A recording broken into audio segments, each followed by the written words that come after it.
Alrighty guys, welcome back to Art with Mrs. Harder. I love and miss all of you guys very much and hope that everyone is staying safe, happy, and healthy. Today I'm really excited because I'm going to show you guys how to do some jewelry making with paper supplies that you have around the house. And I remember this as a kid, and my mom sent me a picture, which I'll post at the end of this video, of one of these necklaces that I made when I was like 10 years old. So I mean, it's pretty cool. I had totally forgotten about it, but as I was searching around my house for, recycled items to use and things that I know you guys might have as well, this was what I came up with, and I'm really excited. It's fun, it's relaxing, you can make a whole bunch of them like I've done. I have an egg tray, an old recycled, lots of recycling in this project, but I just have an old egg carton, and I have been storing them and sorting them by color so that later on if I want, and this is a finished one, if I want to make another one, then I have a few already made. So let's go ahead and get started.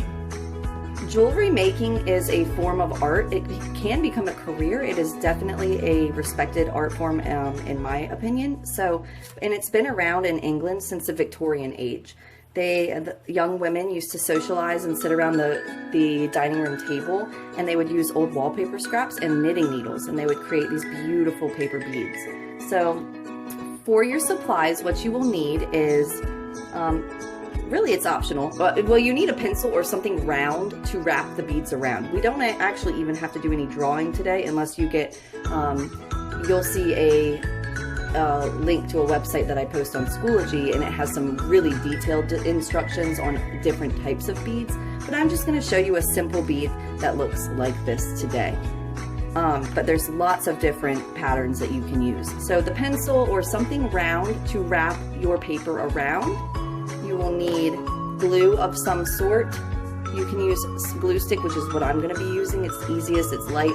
Or you can use white liquid glue or some sort of liquid glue and a paintbrush. You can also do the paper mache that I've talked about by using flour and water and mixing it up to the consistency of about applesauce. So there's lots of options. These are really, what I'm going to show you is very basic, but it can be taken in many different directions. You will also need some sort of paper. So junk mail, wrapping paper, wallpaper, magazines, newspaper, customized. If you just have a piece of white paper that you want to decorate any way that you can with markers, color pencils, crayons, anything that you would like to do, you could decorate a plain piece of paper and then use that, and they would be super customized. I'm going to be using magazines today, and another supply you're going to need is some sort of yarn or string to thread your beads on so that you can wear it. I like to make mine pretty long.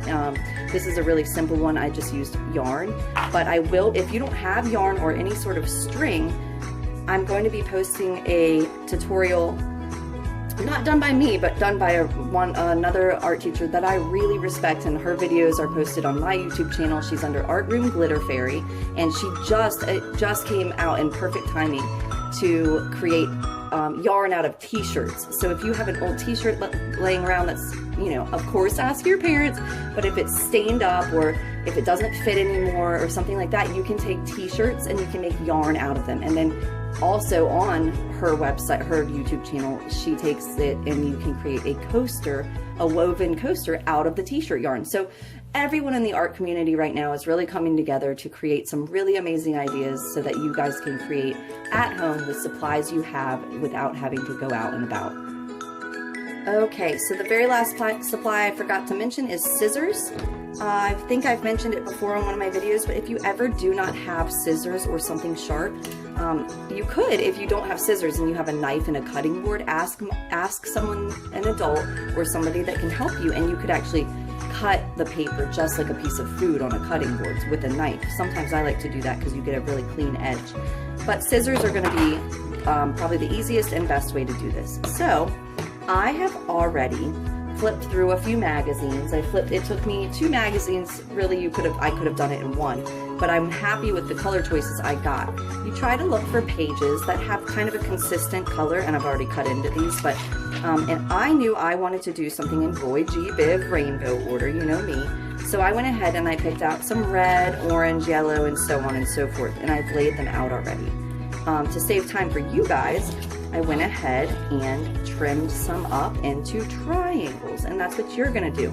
These are the simple beads to make. Like I said, you can make just a cylinder shape or a cylinder, which is a form, so it's just gonna be kind of tapered in the middle, tapered off to each side.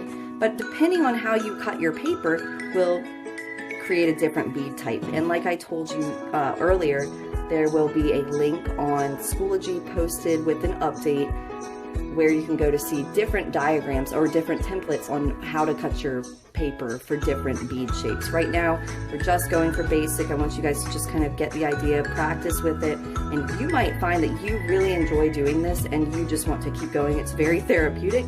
So try out those other patterns that I've posted on Schoology. So I've already cut mine to a triangle, and one thing you can do to create a stronger bead is to attach either like a cardboard or a stronger piece of paper, because magazine paper is pretty flimsy. You could attach a tiny little rectangle there so that that would be your bead center.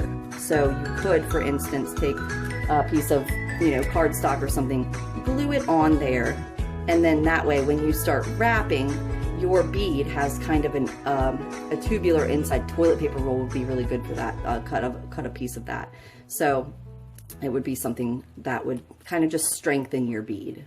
So you always start, if you're doing the triangular shape, which will just create like I said, a cylinder shaped bead, you're gonna start with the biggest end and you find your round tool. You could use a knitting needle, a chopstick, let's see, the end of a utensil like a fork or something, depending on how big you want it to be, the inside to be, and depending on the yarn you have. So some of my yarn is pretty thin, but if you were going to make a t-shirt yarn or something that you just find in your craft stuff, you might have something that's a little thicker.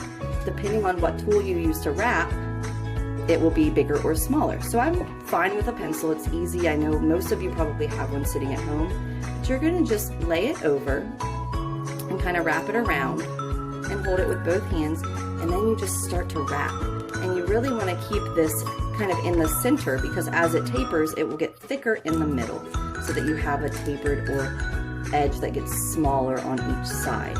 So every once in a while, I've found that it's really okay that you don't have to do this, but I like to, you could wait till the end and do it at the tip, but I like to put a little bit of glue stick and then keep rolling so that I know that not only is my end strong, that my middle of my bead is also well put together. So then I'm just rolling.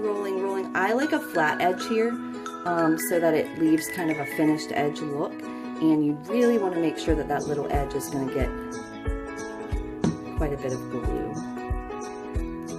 And then you can just gently pull them off. Now you can leave them on, if you wanted to do a whole bunch of them on the pencil and leave them on to dry. If you're using a liquid glue, that might be a good idea, and you would just leave them all on and do a few at a time. And then when they're drier, you could pull them off. Mine came off pretty easily, and I'm just gonna take this one, my purple one, and set it with the rest of my other purple beads. Then I'm just gonna keep going. I've got all of my other colors really pre-cut and ready to go. I like to kind of assembly line it and make all of my pieces before I get started so that I'm kind of at ease. Once you get in the rolling technique, the swing of it, you might just want to keep going. So having them ready is very helpful to me.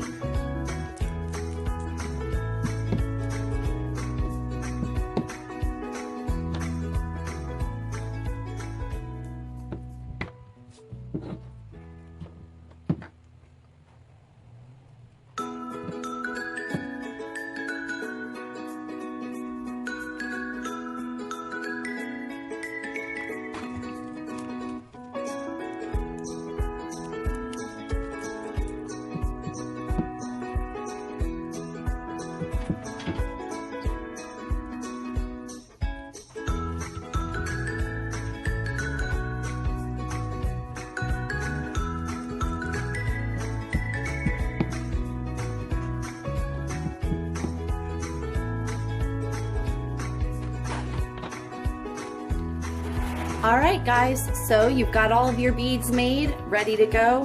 I do like to lay mine out to see kind of, how I want the pattern to go. If you wanted to do every other, Or if you wanted to create a rainbow pattern like me, I started with pink, then worked up to red, and then went back to pink. So lay it out first. It definitely does make a difference. If you have some fancy clasps or anything you can add, some jewelry making tools, then that's great. If not, just thread them on and tie it in a knot. Make sure that if you do it that way, you have to be able to slip it over your head. It has to be long enough to go over your head. So just keep those things in mind, and I hope you guys enjoy this, and I can't wait to see some things that you guys have made. I hope that you are able to find some therapy in this and get some relaxing done, because I know that I definitely did. I really enjoyed making these. So looking forward to seeing what you guys make. Happy creating!